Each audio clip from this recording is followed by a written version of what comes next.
Good morning, students. I am going to teach about corporate accounting. In corporate accounting, actually 5 units. First unit is issue of shares. Second unit is final accounts. Third unit is profit prior to incorporation. Fourth unit is amalgamation, absorption and reconstruction. Last unit is valuation of goodwill and shares. So let us go to the first unit, issue of shares.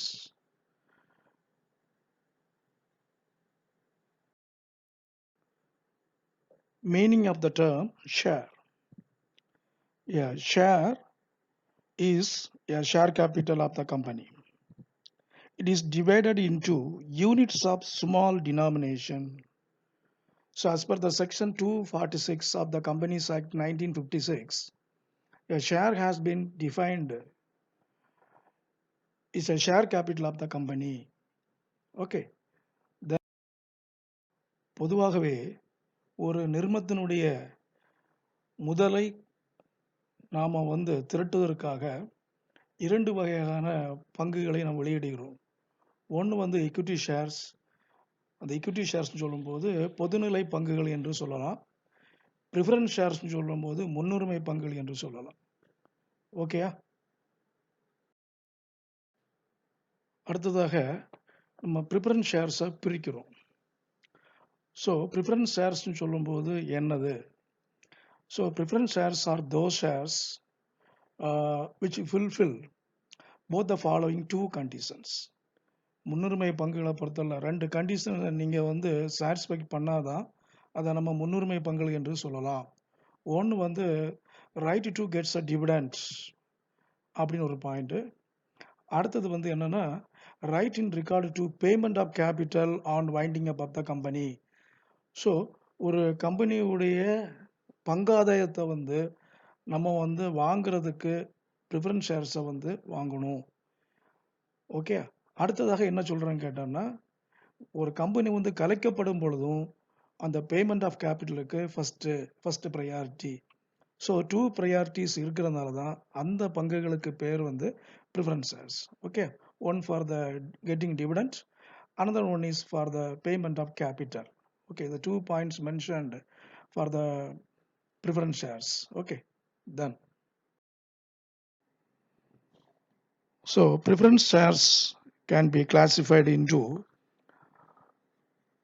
2 types. One for cumulative preference shares and another one is non-cumulative preference shares. So cumulative preference shares are those shares in which the dividend accumulates.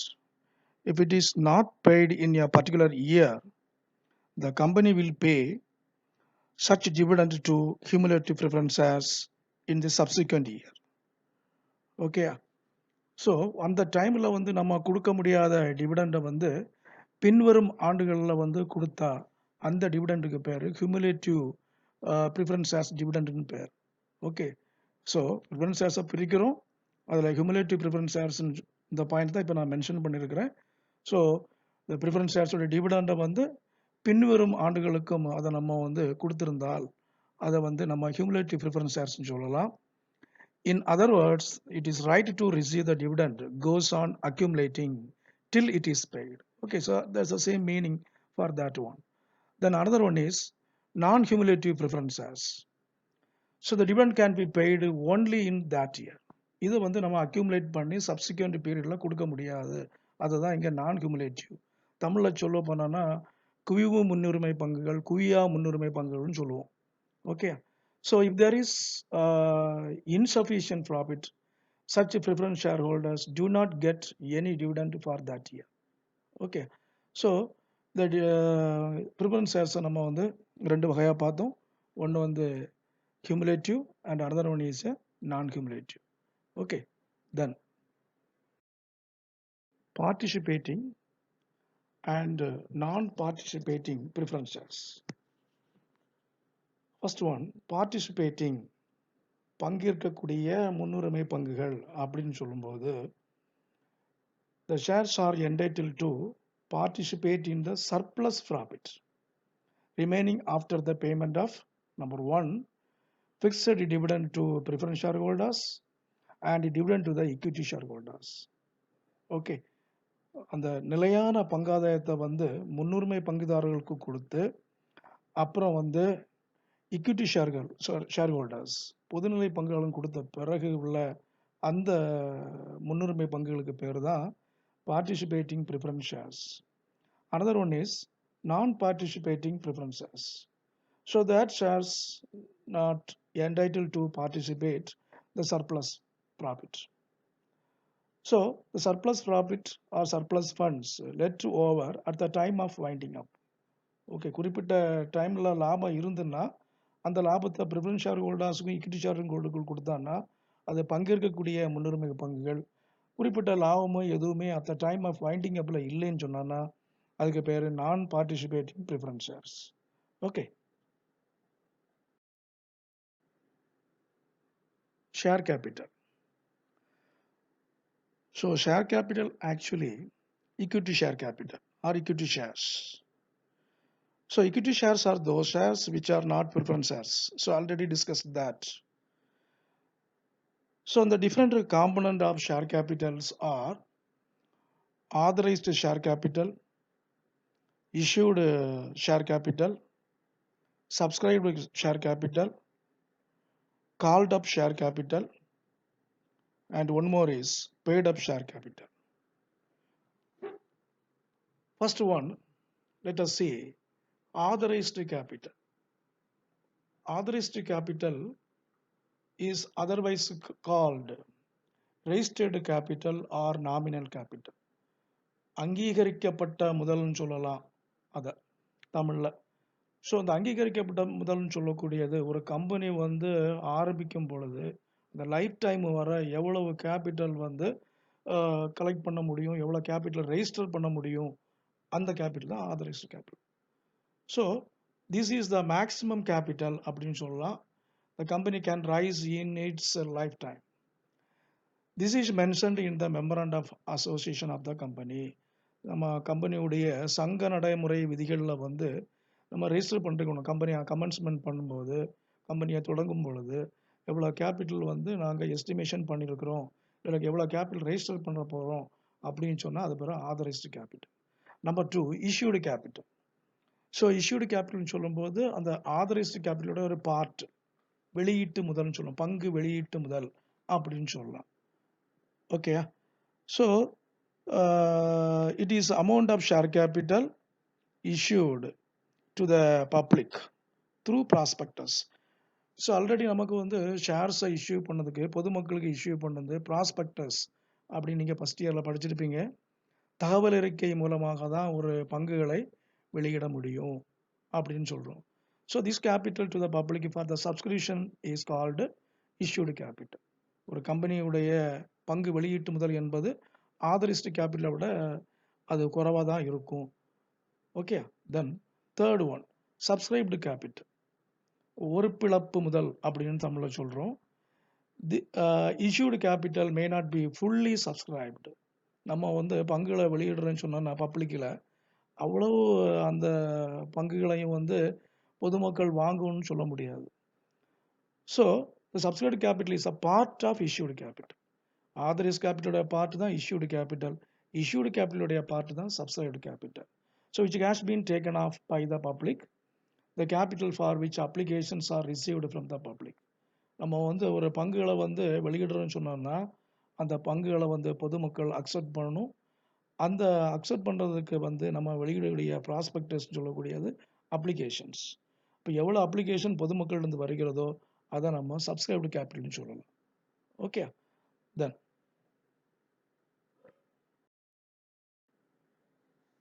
Fourth one called up capital, அழைப்பு முதல்னு சொல்லுவோம் இதை. Okay, எவ்வளவுத்துக்கு நம்ம வந்து முதல்ல வந்து நம்ம பொதுமக்களுக்கு அழைப்பு விடுக்கிறோம். அப்போ அழைப்பு விடுக்கிறோம்னு சொல்லும்போது அங்கே வந்து எதெல்லாம் வரும்னு கேட்டோன்னா அப்ளிகேஷன்ஸ், அலாட்மெண்ட்டு, கால் மணி. இதன் மூலமாக தான் நம்ம என்ன பண்ணோம், இந்த ஷேர்ஸை நம்ம வந்து ஷேர்ஸ் மீன்ஸ் அந்த பங்குதாரர்களுடைய ஒப்புதலை பெறுகிறோம். Okay. So generally the share capital of the company may be collected on different installments. Okay. So that means first application money, second allotment money, then finally call money. So this type of capital is called called up capital. Okay. Suppose the subscribed capital is 10 rupees of the shares. Out of this, the company demanded 6 rupees. So 10 rupees as the face value, but demanded price is 6 rupees from the holders.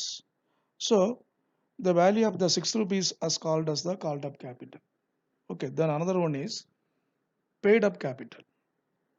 பங்கு வெளியீட்டு முதல்னு தமிழ்ல சொல்லுவோம். Okay. So paid up share capital is the amount of capital which is paid by the shareholders of the company. Okay. So shareholders of the கம்பெனின்னு சொல்லக்கூடியது நம்ம பங்கு வாங்கினா அவங்க ஷேர் ஹோல்டர்ஸ்னு ஆயிரும். அவங்களுடைய அந்த ஷேர்ஸ் உடைய வேல்யூ, தட் மீன்ஸ் ஷேர் கேபிட்டலுடைய வேல்யூ. இப்போ ஷேர் கேபிட்டலுடைய வேல்யூன்னு சொல்லும்போது sometimes default in payment of calls. இப்போ டிஃபால்ட் இன் பேமெண்ட் ஆஃப் கால்ஸ்னால் என்ன? So that means first call second கால்னு சொல்லுவோம். முதலாம் அழைப்பு இரண்டாம் அழைப்புன்னு சொல்லுவோம். அப்போ அந்த அழைப்பு பணத்தை வந்து சம்டைம்ஸ் அவன் கெட்டலைன்னு சொன்னான்னா பங்குகளை வெளியிடும் பொழுது அழைப்பு பணம்னு ஒன்று இருக்குது. இந்த கால் மணியை இந்த டைமில் கட்டணும்னு சொல்லுவாங்க. கெட்டலைன்னு சொல்லணும்னா அதுக்கு பேர் வந்து கால்ஸ் இன் அரியர்ஸ்னு பேர். ஸோ அழைப்பு நிலுவைன்னு பேர். அப்போ அந்த அழைப்பு நிலுவை கெட்டலைன்னு சொன்னோம்னா நம்ம என்ன பண்ணணும், அந்த கால்ட் அப் கேபிட்டலேருந்து மைனஸ் பண்ணிடுவோம். அப்போ சிம்பிளாக சொல்ல போனோன்னா called up capital minus calls இன் அரியர்ஸ். இல்லைங்க சார், கால்ஸ் இன் அரியர்ஸ் சொல்லும்போது அழைப்பு நிலுவை. அப்போ இந்த அழைப்பு நிலுவை பணத்தை வந்து ஒரு ஷேர் ஹோல்டர் கெட்டலைன்னு சொன்னால் அதுலேருந்து வரக்கூடிய பேலன்ஸ் பேர் தான் பெய்ட் அப் கேபிட்டல். ஓகே.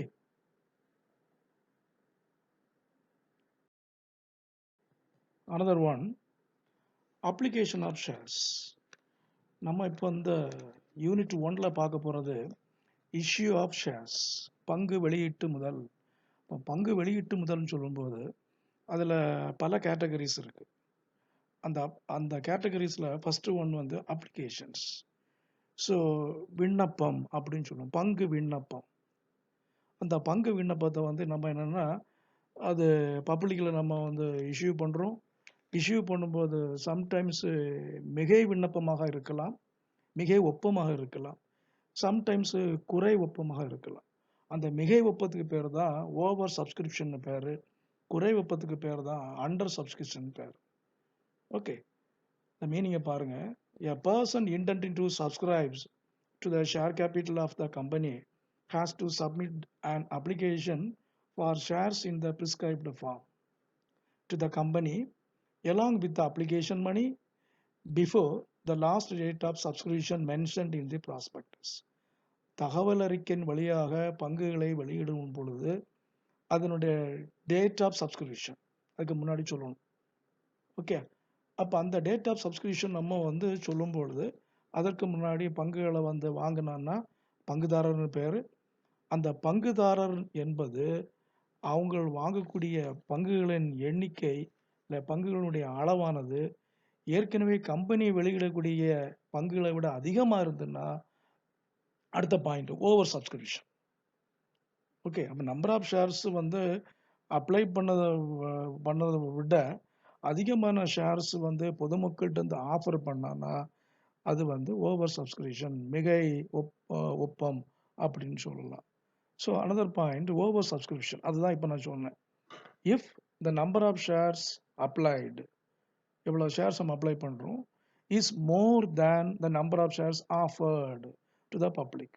நம்ம வெளியிட்டு இருக்கக்கூடிய பங்கு விண்ணப்பத்தை விட அதிகமான விண்ணப்பம் பொதுமக்களிலிருந்து வந்திருந்தால் அந்த இதுக்கு பேர் வந்து over subscription. Another one under subscription. இதுக்கு ஆப்போசிட், ஓவர் சப்ஸ்கிரிப்ஷனுக்கு ஆப்போசிட் தான் அண்டர் சப்ஸ்கிரிப்ஷன். அங்கே மோர் தேன் இருக்கும், இங்கே லெஸ் தேன் இருக்கும். பாருங்க முதல்ல, if the number of shares applied is less than the number of shares offered to the public. It is called under subscription. இப்போ நம்ம ப்ராப்ளம் பாயிண்ட் ஆஃப் வியூவில் பார்க்கும்போது இந்த மாதிரி நமக்கு அப்ளிகேஷன் எவ்வளோ வருது, எவ்வளோ அப்ளிகேஷன்ஸ் வந்து பொதுமக்களுக்கு நம்ம இஷ்யூ பண்ணுறோம், அதை பொதுமக்கள் எவ்வளோ ஆஃபர் பண்ணுறாங்க, அது வந்து ஓவர் சப்ஸ்கிரிப்ஷனா இல்லைன்னா அண்டர் சப்ஸ்கிரிப்ஷனா பார்த்து நம்ம செம்ம ஒர்க் அவுட் பண்ணுறோம். ஓகே, ஸோ இந்த மாதிரி கொஸ்டின்ஸ்லாம் நமக்கு வந்து என்னன்னு கேட்டோன்னா 5 மார்க்ஸ் கொஸ்டின் பார்ட் பியில் யூனிவர்சிட்டியில் அடிக்கடி கேட்குறாங்க. What is mean by over subscription and under subscription. Okay, இது இப்போ நான் கொடுத்துருக்க எல்லாமே நீங்கள் என்ன பண்ணுன்னா நோட் புக் மீன்ஸ் உங்களுடைய லாங் சைஸ் லைன்டு நோட்டில் இருக்கணும். நான் லைவ் ஸ்ட்ரீமில் கிளாஸ் எடுக்கும்போது இந்த நோட்டில் நான் செக் பண்ணுவேன், வெரிஃபை பண்ணுவேன். ஓகே, ஏன்னா இம்பார்ட்டன்ட் கொஸ்டின்னாலும் சொல்கிறேன். தென் ஆஃப்டர் இந்த தியரிட்டிக்கல் பார்ட்லாம் முடிஞ்ச பின்னா சம் போயிடுவேன், ப்ராப்ளம் போயிடுவேன். ஸோ ப்ராப்ளம் போகும்போது தியரிலாம் தெரிஞ்சால் தான் செம்ம ஒர்க் அவுட் பண்ண முடியும் தரவாட்டு. அதனால் தியரி இம்பார்ட்டன்ட், ரீட் பண்ணிடுங்க. அது எல்லாமே வந்து உங்களுக்கு எக்ஸாமினேஷன் பாயிண்ட் ஆஃப் வியூவில் உங்களுக்கு யூஸ்ஃபுல்லாக இருக்கும். Okay, then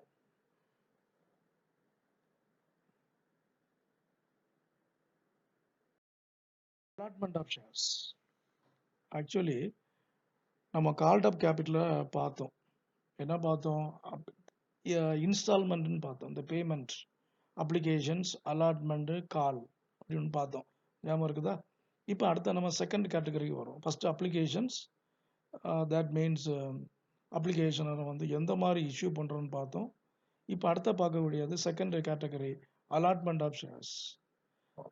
so after the last date of receipts of applications is over, the directors proceed the allotment work. பங்குகளை வந்து ஒருபிளப்பு செய்வது அப்படின்னு சொல்கிறோம். ஃபஸ்ட்டு பங்கு விண்ணப்பம்னு பார்த்தோம். அடுத்து நம்ம என்ன பங்குகளை ஒருபிளப்பு செய்வது எப்படி? பங்குகளை ஒருபிளப்பு செய்வதுன்னு சொல்லும்போது எந்த மாதிரி ஒருபிளப்பு பண்ணுறோம்? அப்போ அந்த ஒருபிளப்பு பண்ணுறதுக்கு நிறைய கண்டிஷன்ஸ்லாம் இருக்குது. ஓகே, ஆக்சுவலாக என்ன கண்டிஷன் கேட்டோன்னா, நம்ம வந்து முதல்ல அந்த ஒருபிளப்பு பண்ணுறதுக்கு வந்து என்ன பண்ணுன்னா, ரெஜிஸ்டர் ஆஃப் கம்பெனிஸ், இந்த ரெஜிஸ்டர்ட் ஆஃப் கம்பெனிஸில் நமக்கு முதல்ல வந்து ஒரு பெர்மிஷன் வாங்கணும். பப்ளிக்கில் நம்ம இஷ்யூ பண்ணுறோன்னா ரெஜிஸ்டர் ஆஃப் கம்பெனிஸில் ஃபஸ்ட்டு இது பண்ணணும். அடுத்து என்ன சொல்கிறாங்க? அடுத்த condition, at least 5% of the issued capital must be received in cash as application money. இப்போ குறைந்தபட்சம் வந்து 5% பங்கு வெளியீட்டு முதல்ல வந்து ரொக்கமாக கலெக்ட் பண்ணணும் அந்த அப்ளிகேஷன்ஸை அப்படின்னு சொல்கிறோம். ஓகே, தென் அடுத்து என்ன சொன்னோம்னா மினிமம் சப்ஸ்கிரிப்ஷன் ஒன்று இருக்குது. இந்த மினிமம் சப்ஸ்கிரிப்ஷன் சொல்லும்போது within 20 days from the date of issue of prospectus, தகவல் அறிக்கையை நம்ம வெளியிட்ட பிறகு அதை வந்து மினிமம் சப்ஸ்கிரிப்ஷன் பண்ணுறதுக்கு 120 நாள் வேணும். 120 நாள் கொடுத்துருக்காங்க மினிமம் சப்ஸ்கிரிப்ஷன் பண்ணுறதுக்கு.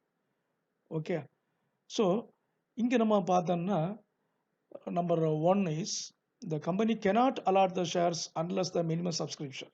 குறைந்தபட்சம் அந்த சப்ஸ்கிரிப்ஷன் இல்லைன்னா நம்ம அலாட்மெண்ட் பண்ண முடியாது. ஒன்று. ரெண்டாவது வந்து என்ன, பாஸ் த ரெசல்யூஷன், ரெண்டாவது பாயிண்ட் சொல்கிறாங்க. அப்போ ரெசல்யூஷன் சொல்லும்போது தீர்மானம், தீர்மானம் சொல்லக்கூடியது நீங்கள் படிச்சிருப்பீங்க. சிறப்பு தீர்மானம், சாதாரண தீர்மானம் ஒன்று இருக்குது. அதில் நமக்கு வந்து என்ன class of shares, number of shares allotted எவ்வளவு, இதெல்லாம் மென்ஷன் பண்ணணும். ரெண்டாவது பாயிண்ட். அப்புறம் மூணாவது என்ன சொல்கிறீங்கன்னா, letter of allotment are sent to the concerned applicants. உங்களுக்கு எவ்வளோ ஷேர்ஸ் நீங்கள் ஆஃபர் பண்ணுறீங்க, உங்களுக்கு எவ்வளோ ஷேர்ஸ் நாங்கள் ஒதுக்கீடு பண்ணியிருக்கோம், பங்குகளை நமக்கு ஒதுக்கீடு செய்திருக்கிறோம். அப்போ அந்த பங்குகளை ஒதுக்கீடு செய்வதுன்னு சொல்லக்கூடியது தான் இங்கே நம்ம ஒரு பிளப்புன்னு சொன்னோம். ஓகே, தென் அடுத்தது என்ன சொல்கிறோன்னா, letter of regret are sent to those who are not allotted any shares and application money is refunded to them. Suppose allotment பண்ண முடியலை, நீங்கள் கேட்ட இப்போ 5000 ஷேர்ஸ் கேட்டிருக்காங்க, 3000 ஷேர்ஸ் தான் அலாட்மெண்ட் பண்ணியிருக்காங்கன்னா 2000 ஷேர்ஸ் என்ன ரீஃபண்ட் பண்ணிடணும். அதை வந்து என்ன பண்ணணும், லெட்டர் ஆஃப் ரிக்ரெட்னு ஒன்று இருக்குது, அதையும் நம்ம வந்து அப்ளிகண்ட்டுக்கு அனுப்பணும். ஓகே, அப்போ பங்குகள் விண்ணப்பம்னு ஒன்று பார்த்தோம். ரெண்டாவது பாயிண்ட் வந்து பங்குகளை ஒருபிளப்பு செய்வது, ஒரு பிளப்பு செய்வதற்கு நான் சொன்ன பாயிண்ட் ஒன்று இருக்குது. மினிமம் சப்ஸ்கிரிப்ஷன் பண்ணணும். அட்லீஸ்ட் 120 டேஸ் அதுக்கு வேணும். ப்ராஸ்பெக்டஸ் வெளியிட்டு 120 டேஸ்க்கு அப்புறம் தான் அதை அலாட்மெண்ட் பண்ண முடியும். அப்புறம் டைரக்டர்ஸுடைய ரெசல்யூஷன் வேணும், போர்டு மீட்டிங் ரெசல்யூஷன் வேணும். அப்புறம் வந்து கன்சர்ன்டு அப்ளிகண்ட்டுக்கு லெட்டர் ஆஃப் அலாட்மெண்ட் அனுப்பணும். தென் ஆஃப்டர் வந்து இன்கேஸ் அலாட்மெண்ட் பண்ண முடியலை, அப்போ அந்த மணியை ரிட்டர்ன் பண்ணும், ரீஃபண்ட் பண்ணும் அப்படின்னு அடுத்தது ஒன்று சொல்லியிருக்கிறோம். லெட்டர் ஆஃப் ரிக்ரெட்டும் நம்ம சென்ட் பண்ணணும். Okay, this is a procedure for the allotment of shares. Okay, then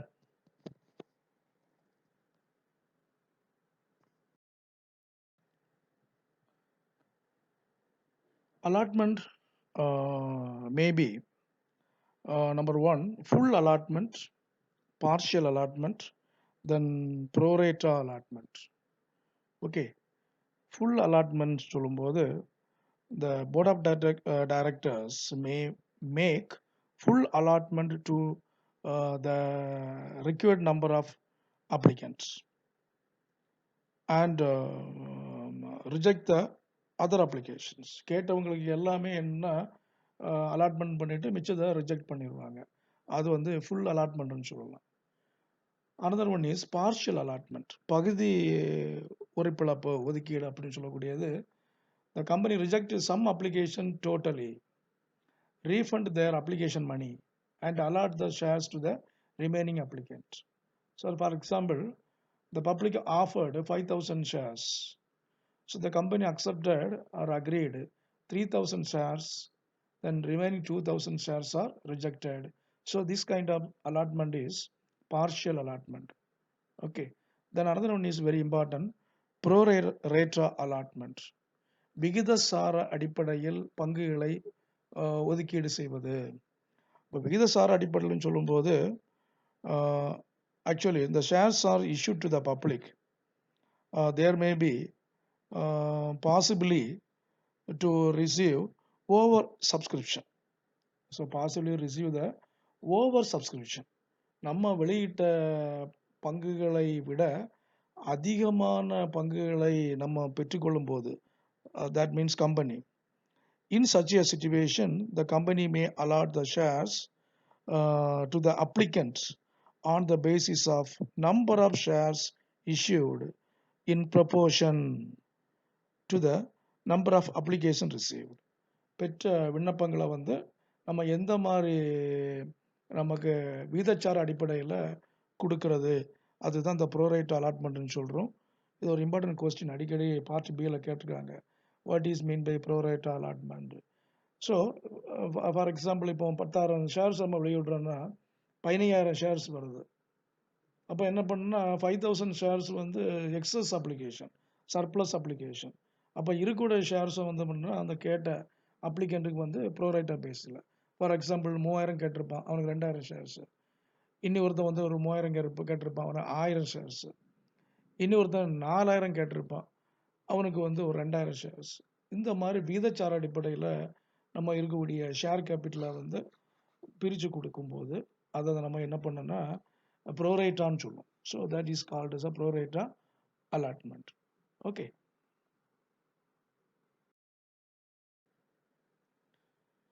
terms of issue of shares. பங்குகளை வெளியிடுறது எந்த டேர்ம்ஸ் அண்ட் கண்டிஷன்ஸில் வெளியிடலாம் அப்படின்னு சொல்லக்கூடிய பாயிண்ட்ஸ் தான் நம்ம பார்க்க போகிறோம். ஒரு வரையறுக்கப்பட்ட நிறுவனமானது ஒரு பங்குகளை வெளியிடும் பொழுது அது எந்த மாதிரி இதில் வந்து ஷேர்ஸை வந்து வெளியிடலாம் அப்படின்னு சொல்லும்போது இங்கே நம்ம பார்க்க போகிறது வந்து issue of shares for consideration other than cash or for cash or capitalisation of reserves. ஒரு பங்குகளை வந்து ரொக்கத்தின் மூலமாகவோ இல்லை ரொக்கத்தின் அடிப்படையிலேயோ இல்லைன்னா பங்குகளின் ஒதுக்கீட்டு, தட் மீன்ஸ் ரிசர்வ் அடிப்படையிலேயோ ஒரு பங்குகளை வெளியிடலாம். ஸோ பங்குகளை எதுக்காக வெளியிடுறோம்னு சொல்லும்போது ரைசிங் ஆஃப் கேபிட்டல், ஒரு நிறுவனத்தினுடைய நமக்கு முதலை திரட்டுறதுக்காக தான் நம்ம என்ன பண்ணுறோம், ஒரு நிறுவனத்தினுடைய ஒரு வளர்ச்சிக்காக சொல்லலாம், இல்லை ஒரு எக்ஸ்பேன்ஷன் சொல்லலாம், இல்லை ஒரு நிறுவனத்தை ஆரம்பிக்கும் போதுன்னு சொல்லலாம். அதுக்காக தான் நம்ம பங்குகளை வெளியிடுறோம். அதில் முதல் கேட்டகரி வந்து other than cash or cash. Okay. Then another one is issue of shares at par so பார்ன்னு சொல்லும்போது ஒரு பங்குகளை வந்து அதே மதிப்பில் வெளியிடுறது. அதை வந்து பார் வேல்யூன்னு சொல்லலாம், இல்லைன்னா ஃபேஸ் வேல்யூ அப்படின்னு சொல்லலாம், ஆர் அட் நாமினல் வேல்யூன்னு சொல்லலாம். அப்போ அது வந்து தமிழ் சொல்ல போனோன்னா பங்குகளை வந்து முக மதிப்பின் அடிப்படையில், அதான் ஃபேஸ் வேல்யூ. ஃபார் எக்ஸாம்பிள் வந்து 10 ருபீஸ் ஷேர்ஸை 10 ருபீஸ்க்கே இஷ்யூ பண்ணுறது. Company issued shares to their public at rupees 10. இப்போ 10 சொல்லும்போது 10ல் எல்லாம் அடங்கியிருக்குன்னு கேட்டான்னா அப்ளிகேஷன் மணி இருக்கும், அலாட்மெண்ட் மணி இருக்கும், தென் வந்து கால் மணி இருக்கும். இந்த மூணும் சேர்ந்து 10 ரூபாய். அந்த 10 ரூபாய்க்கே 10 ரூபாய் ஷேரை இஷ்யூ பண்ணான்னா அது வந்து par value or equal value or face value or nominal value. So this is a second category, issue of shares at par value. Then another one is issue of shares at premium value. So premium வேல்யூன்னு சொல்லும்போது company issue பண்ண shares 10 rupees. So 10 ருபீஸை விட அதிகமான நமக்கு விலையில் வந்து பங்குகளை வெளியிட்டு இருந்தாங்கன்னா அது ப்ரீமியம் வேல்யூன்னு சொல்லலாம். அதுன்னு ஃபார் எக்ஸாம்பிள்னு சொல்லணும்னா இப்போ மேலே சொன்ன அதே எக்ஸாம்பிள் தான். 10 ரூபா ஷேர்ஸை 12 ரூபாய்க்கு இஷ்யூ பண்ணுறோம். இப்போ 10 ரூபா ஷேரை 12 ரூபாய்க்கு இஷ்யூ பண்ணும்போது அதில் 2 ரூபாய் எக்ஸஸாக வருது. கம்பெனி ஆஃபர் பண்ணது வந்து 10 ருபீஸ், பப்ளிக் ஆஃபர் பண்ணுறது. பட் வந்து அவன் 2 ருபீஸ் என்ன பண்ணுறான், ப்ரீமியத்தில் கொடுக்குறான். அதில் தான் 12 ருபீஸ்னு சொன்னேன். ஓகே, அப்போ அந்த ப்ரீமியத்தை எதில் அட்ஜஸ்ட் பண்ணணும்னு சொல்லக்கூடியதெல்லாம் நம்ம சம் வரும்போது இன்னும் டீட்டெயில்ஸாக பார்க்கலாம்.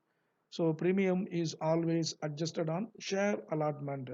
ஸோ ஆல்ரெடி நம்ம ஷேர் அலாட்மெண்ட் பார்த்துருக்குறோம். ஓகே, அப்போ அலாட்மெண்ட் பண்ணும்போது இன்னும் இப்போ சொல்லக்கூடிய இந்த பாயிண்ட் ப்ரீமியமான அந்த ப்ரீமியத்தில் நான் எக்ஸாம்பிள் சொன்னேன் 2 ருபீஸ், அதை நம்ம அதில் அட்ஜஸ்ட் பண்ணணும். அதுக்கு தனியாக என்ட்ரிஸ்லாம் இருக்குது, ஜேர்னல் என்ட்ரிஸ்லாம் இருக்குது. ஜேர்னல் என்ட்ரி சொல்லும்போது இதெல்லாம் நம்ம கரெக்டாக எந்த மாதிரி பண்ணணும், அதை எப்படி அட்ஜஸ்ட் பண்ணணும், அந்த மாதிரி உள்ள விஷயங்களை நமக்கு அடுத்த கிளாஸில் பார்க்கலாம். இப்போ நான் சொன்ன பாயிண்ட் வந்து shares issued at premium. Okay, புரியுதா? 10 ரூபா ஷேரை 12 ரூபாய்க்கு இஷ்யூ பண்ணால் அது ப்ரீமியம் வேல்யூவில் பண்ணுறது மீனிங். அடுத்தது category issue of shares at discount. Okay, அப்போ டிஸ்கவுண்ட் வேல்யூன்னு சொல்லும்போது நேராக ஆப்போசிட், ப்ரீமியத்துக்கு நேராக ஆப்போசிட்.